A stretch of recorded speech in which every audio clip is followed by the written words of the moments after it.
Ele ressuscitou. Meu nome é Eduardo Tomazini, estou aqui da Central das Escrituras para ajudar você a colocar em prática a doutrina e convênios na sua vida. Se você ainda não está inscrito no nosso canal, se inscreve, ativa lá o sininho para receber todas as notificações, compartilhe o vídeo, dá o seu like se você gostou. Hoje então estamos falando sobre a Páscoa, que época maravilhosa e importante. E a igreja tem dado bastante ênfase agora, né, nos últimos tempos, para que nós transformemos a Páscoa não só da parte comercial, né, como as pessoas, todo mundo atrás do chocolate, né, o coelhinho da Páscoa, enfim, mas que nós pudéssemos voltar a nossa mente e os nossos corações para o real propósito da Páscoa, que é a ressurreição, a expiação, a ressurreição do nosso Salvador Jesus Cristo. Então nós precisamos focar nisso, né? É isso que é importante.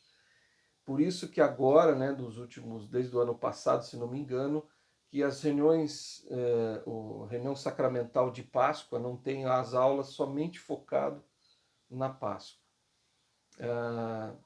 Porque essa é uma data importante. Como o Natal é importante, né, o nascimento de Cristo, a sua ressurreição também é extremamente importante. E devemos comemorar e criar tradições de Páscoa para lembrar do grande sacrifício e mais e também, né, claro, e tão importante quanto é o que isso resultou, que foi a ressurreição, o Senhor vencer a morte e vencer a morte física e a morte espiritual. E nós estamos partilhando disso. Né? Todas as pessoas vão poder ressuscitar. Todas. Então, eu fico bastante impressionado com a abrangência do sacrifício expiatório de Cristo. Muitas vezes, né, é citado que o sacrifício expiatório de Cristo só abrange aqueles que se arrependem que se arrependem dos seus pecados. Mas na verdade, é claro, né, aqueles que se arrependerem de seus pecados vão poder herdar a vida eterna, que é o mais alto grau, o grau mais elevado. Porém, a expiação de Cristo, ela atingiu todo mundo. Ela atingiu, inclusive, os animais, né? E todas as pessoas vão poder, e os animais também vão poder ressuscitar um dia. E que prêmio é esse? Que dádiva é essa? Todos aqueles que vieram para este mundo, que não seguiram a Satanás na vida pré-mortal, e que viveram, que nasceram aqui, têm um corpo de carne e ossos, todos, sendo bons ou maus, sendo justos ou iníquos, todos irão receber de volta o seu corpo, e que será imortal, não terá doença, não terá dor, vai ser maravilhoso. Então essa é uma grande bênção que a expiação de Jesus Cristo proporcionou a todas as pessoas. Então o sacrifício expiatório ele é tão abrangente, né? Ele atingiu a todas as pessoas. Graças ao sacrifício expiatório nós temos 3 graus de glória. Né? Temos o teleste, o terrestre e o mais alto que é o celeste. Que aí nós precisamos lutar, vencer, guardar os mandamentos para poder herdar este grau de glória e nos tornarmos como Cristo e como nosso Pai Celestial. Então isso eu quis enfatizar logo no início do vídeo para que a gente entenda como o sacrifício expiatório de Cristo ele realmente é abrangente. Né? Em 1 Coríntios, Paulo fala algo muito interessante. Em 1 Coríntios 15, ele diz: E se Cristo, versículo 15, capítulo 15, versículo 14, ele diz: E se Cristo não ressuscitou, logo é vã nossa pregação, e também é vã a nossa fé. Então, sem o sacrifício expiatório de Cristo, sem a ressurreição de Cristo, a gente não teria motivo para nada.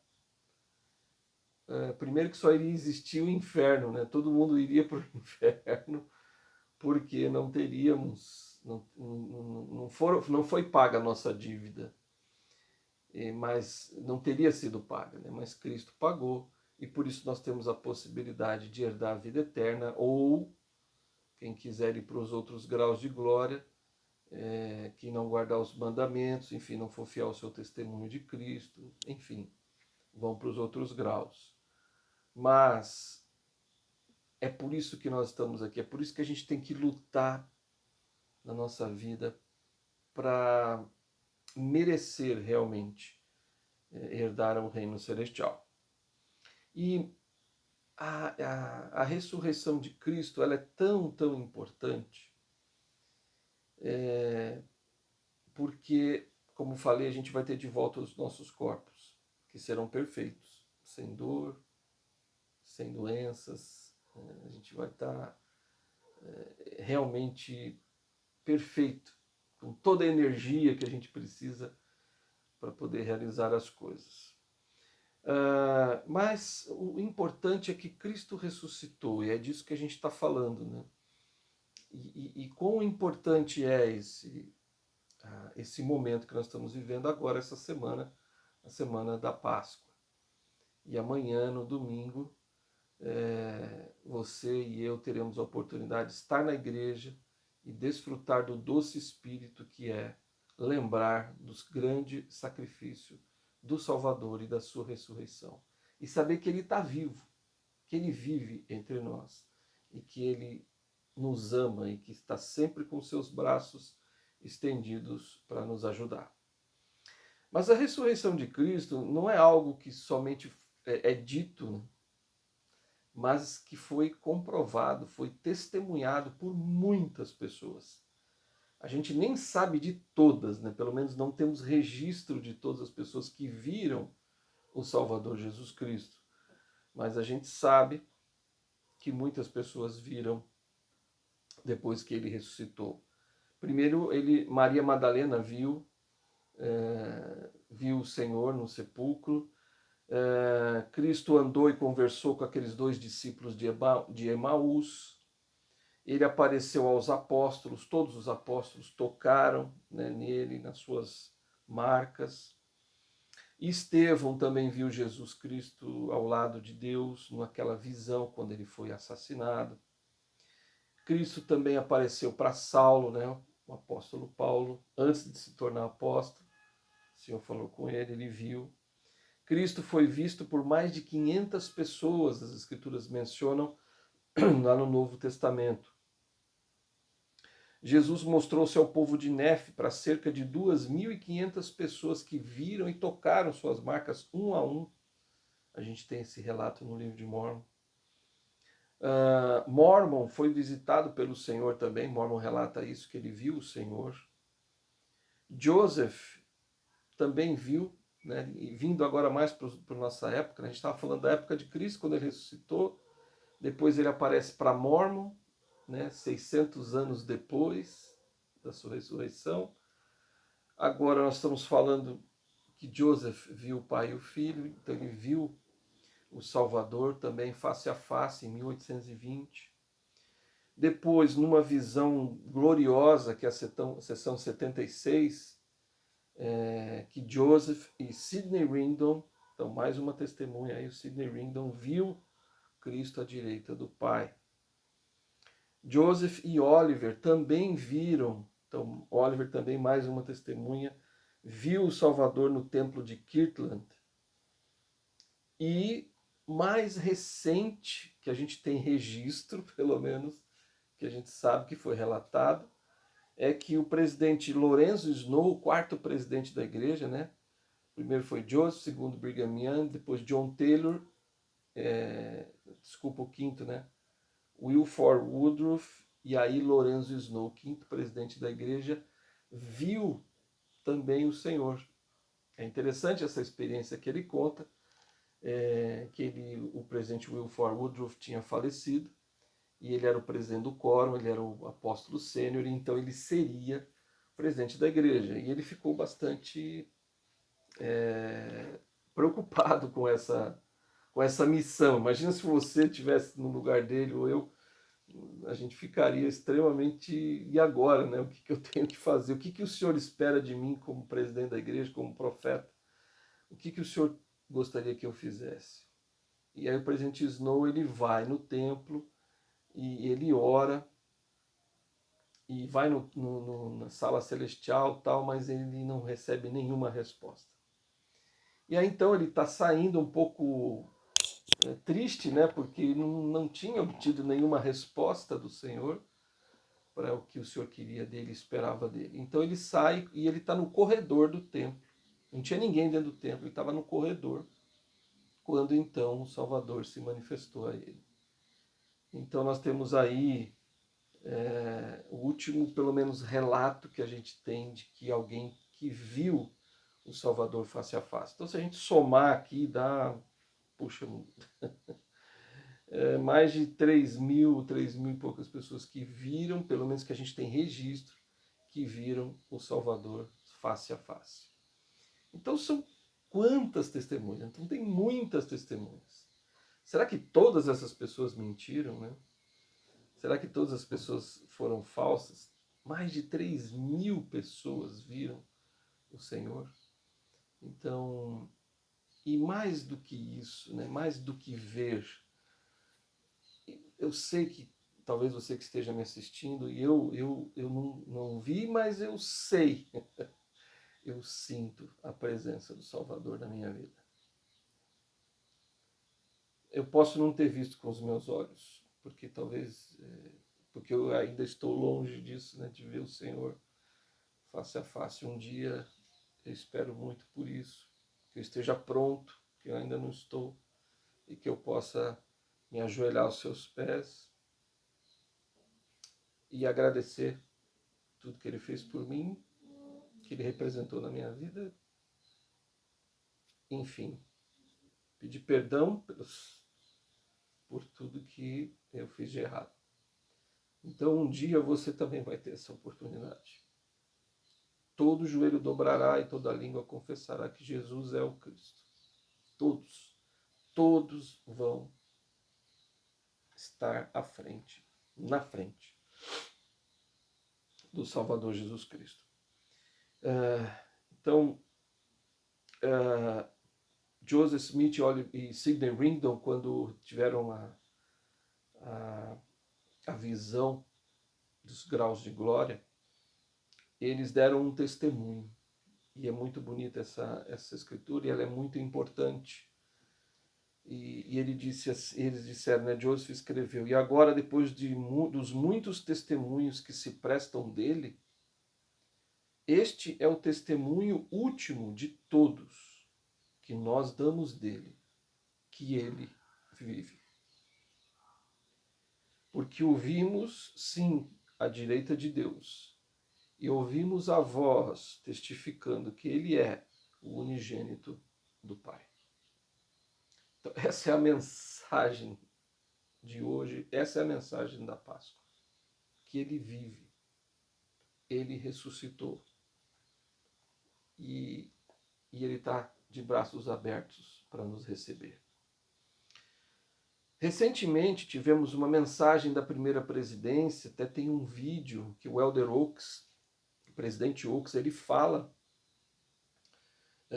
da visão agora da primeira presidência, do Quórum dos 12, enfim, do que o Senhor espera de nós durante essa época de Páscoa. Eu queria ler algumas coisas que ele fala, que eu acho que é muito importante, mas você pode assistir o vídeo completo, está lá no YouTube, é a mensagem da primeira presidência, chama Ele Ressuscitou, uma mensagem especial da primeira presidência sobre a época da Páscoa. Você pode assistir esse vídeo por completo. Eu vou só citar uns pequenos trechos que eu achei que são interessantes para o nosso bate-papo aqui hoje. Ao entrarmos nesse novo ano, preparamos-nos para a celebração pascual do sacrifício expiatório de Jesus Cristo, culminando em sua ressurreição, o evento mais glorioso da história. E isso nos leva a contemplar nossa própria ressurreição futura. Não importa o que os outros acreditam ou façam, devemos comemorar a ressurreição de nosso Salvador vivo, estudando os seus ensinamentos e ajudando a estabelecer tradições de Páscoa em nossa sociedade como um todo, especialmente dentro de nossa própria família, e desafiamos vocês a fazê-lo. Achei interessante isso que ele disse, né? Duas coisas importantes que a primeira presidência gostaria que nós fizéssemos na época da Páscoa. Seria estudar os ensinamentos de Cristo e estabelecer tradições de Páscoa. E ele vai falar um pouco sobre isso, essas celebrações, né? Como, por exemplo, dessas celebrações, podemos ser inspirados pela prática do domingo de Páscoa, em algumas partes do mundo, onde os fiéis se cumprimentam com uma exclamação de duas palavras: Ele ressuscitou. A pessoa assim cumprimentada responde com as mesmas palavras: Ele ressuscitou. Então achei legal isso, né? Interessante. Então no domingo de Páscoa, quando a gente for se cumprimentar, pode ser num aperto de mão, pode ser num abraço de alguém que a gente tem mais afinidade, e dizer: Ele ressuscitou. Essas são as palavras que a gente deve dizer, porque Ele ressuscitou. Então, quando a gente chegar na igreja no domingo, é claro que isso aqui não é uma regra. Está dizendo para a gente desenvolver, não só na nossa família, mas na sociedade como um todo, ele falou, né? Desenvolver essa celebração, né, de Páscoa, desenvolver essa tradição de Páscoa. Talvez essa seja uma coisa interessante de fazer.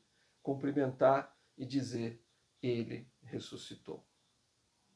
Há outras maneiras de comemorar a Páscoa.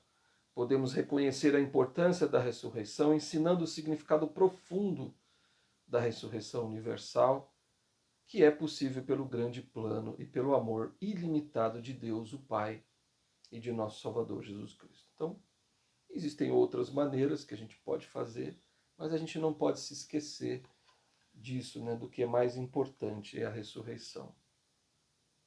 E a gente pode fazer isso ensinando, né, falando.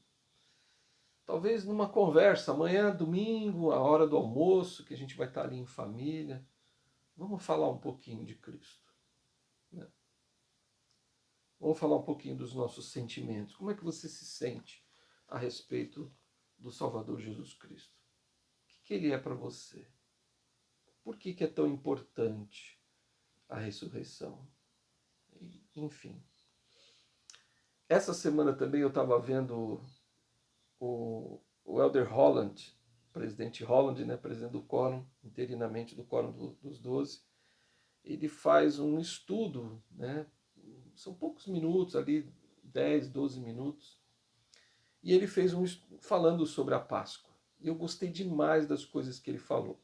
Você também pode assistir esse vídeo dele, que está também no YouTube, que diz As Horas Finais de Jesus Cristo. Ele conta os últimos momentos. E também eu queria ler com você aqui alguns trechos desse estudo que ele faz, que eu achei muito interessante. Ele disse assim: Estou lendo Mateus 27, começando no versículo 39, quando Cristo é ridicularizado, zombado e insultado ao levar a cruz pelas ruas de Jerusalém. E nesse momento, ele diz, ele está na cruz sofrendo. Quando o crucificaram e estavam lançando sorte sobre sua vestimenta, sobre a túnica fina que lhe foi dada, os outros vieram atrás dos soldados. E os que passavam blasfemavam dele, meneando a cabeça e dizendo: Tu que destróis o templo e em 3 dias o reedifica, salva-te a ti mesmo, se és o Filho de Deus, desce da cruz. E assim eles diziam, né? Zombavam. Vemos aquele assombroso si, que apareceu também no início do seu ministério, quando ele foi para a montanha e passou 40 dias de jejum. Então é interessante, né, que no início do ministério de Cristo, ele passou... O Elder Holland está falando do se, né? Se você é o Filho de Deus, desce da cruz, né? Então, se és o Filho de Deus, salva-te a ti mesmo. O se. E quando Cristo estava no início do seu ministério, que ele jejuou por 40 dias no deserto, Satanás chegou e falou, ó, se fizer isso, se fizer aquilo. Então o se ali, tentando criar dúvidas, né, na cabeça do Salvador. Então ele vai, ele fica lá 40 dias, e aí o adversário, se tu és o Filho de Deus, se, enfim. Isso foi no começo. E aqui, né, que a gente está, o Elder Holland está ensinando, está no final. Então foi no começo do ministério, agora no final. Se és filhos de Deus, desce da cruz. E da mesma maneira também os principais do sacerdote com os escribas e os anciãos falavam isso. Todas as pessoas estavam a caminho da mesma maneira. Salvou outros e a si mesmo não pode salvar-se. Se é rei de Israel, desça agora da cruz e creremos nele. E assim zombavam. Eles não acreditariam porque não acreditaram, mas vemos novamente aquele se. Né? Se, sempre. Né? Se você é o Filho de Deus, faz isso. Provocando, né, o Salvador. Porque ele poderia, né, gente? A gente sabe disso. Ele poderia mover uma legião de anjos e destruir todo mundo que estava ali zombando dele naquela hora. Ele poderia fazer o que ele quisesse. Ele tinha todo esse poder. Mas ele se sujeitou a tudo isso, sendo o maior dos maiores, o criador de todas as coisas. Ele se sujeitou à zombaria. E ele ficou humilde naquela hora. Confiou em Deus, livre-o agora se o ama, porque disse, sou filho de Deus. Então, olha o tipo de zombaria. Ah, então você não confiou em Deus? Você não falou que é o filho de Deus? Então, se Deus te ama, por que ele não te salva? Não sei se sempre vemos isso acontecer aqui, mas faz parte dessa etapa de sua vida. Então, o Elder Holland está explicando, né? E aqui estamos no final de uma semana de seu ministério. Então, agora chegamos aos ladrões. Os dois que estavam na cruz, ao lado dele, que foram crucificados com ele. E eles, do mesmo modo, o injuriaram. Um dos dois ladrões, do mesmo modo, o injuriou. Quer dizer, ele foi injuriado até ali, naquele momento, por um daqueles ladrões que estavam sendo crucificados junto com ele. Ele foi injuriado o tempo todo.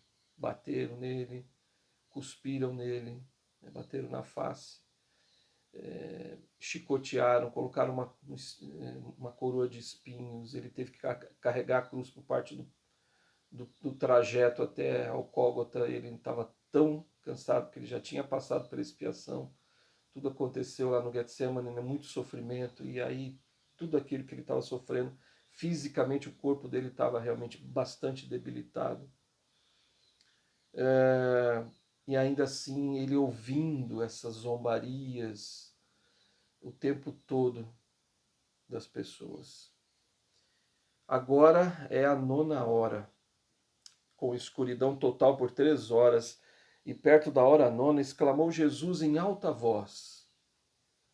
Parece-me que, Elder Holland explicando, né? Parece-me que essa é a única, não é um desafio, mas é a única expressão que temos aqui em que ele não desce a cruz. Ele não diz, estou com raiva de vocês. Ele não diz, estou fazendo isso por você. Você não se sente grato? Né? Então ele não fala isso para eles. Né? Ele poderia, mas ele não faz isso. Tudo o que ele diz, tudo o que sabemos sobre o que ele diz, é que foi expresso em voz alta, com alguma energia, dizendo, Eli, Eli, lama sabachthani. Isso é, Deus meu, por que me desamparaste? Isso é o mais baixo que se pode chegar. Esse é o fim da jornada. Ele está no lugar mais escuro, mais profundo, e com um sentimento de depressão e desânimo que nunca conheceremos. Nunca conheceremos porque ele sofreu isso por nós. A gente nunca vai entender perfeitamente, né? Tamanho sofrimento físico e emocional que ele teve naquela hora, e espiritual. E ele diz no idioma deles, né, quando ele fala, né, Deus meu, por que me desamparaste? Fala no idioma para que eles todos pudessem entender. Acho que a força desse versículo é a força da expressão máxima do dom de Cristo para nós. Ele entendia o plano, ele o compreendia intelectualmente, ele entendia o plano antes de vir para cá. Ele entendeu ainda melhor em seus anos vivendo aqui na Terra. Ele conhecia o plano ao caminhar até o Getsemane e sabia que o cálice não podia ser passado. Ele conhecia o plano ao carregar a cruz até o topo do Calvário. Ele sabia de tudo isso, mas sempre acreditou que, enquanto alguns falavam aqui e outros ali, enquanto os sumos sacerdotes, os anciãos, os escribas e até mesmo os ladrões o difamavam, riam e zombavam dele, ele entendia isso intelectualmente. O que o Elder Holland está dizendo aqui, presidente Holland? Está dizendo, olha, intelectualmente ele sabia de tudo, mas agora ele estava vivendo aquele momento. Ele sabia que ele ia passar por muito sofrimento, e aí ele começa a passar, mas ele até então ele sabia intelectualmente de tudo isso. Ele sabia que ele precisava de tudo aquilo, e agora ele está sofrendo fisicamente, emocionalmente, tudo aquilo que ele havia conhecido, né?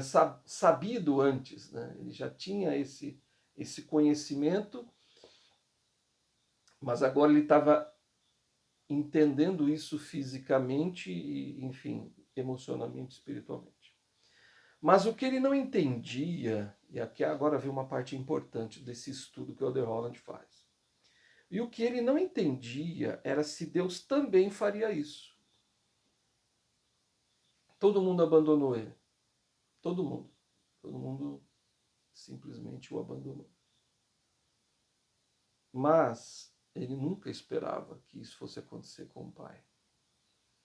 Se Deus se afastaria e diria: se você fosse meu filho, seria capaz de suportar essa dor, essa multidão, essa difamação e essa zombaria? Por um momento ele teria que fazer aquilo sozinho. Abandonado pelo pai, essa palavra, né, um pouco forte, né? O Elder Holland vai explicar aqui daqui a pouco, mas todos o abandonaram. Todos. Agora digo que Deus nunca esteve tão perto. Então o Elder Holland está dizendo, olha, veja bem, o abandono, né? A gente vai entender. Mas o Senhor, o Pai, estava perto. E é isso que a gente precisa entender muitas vezes na nossa própria vida, né?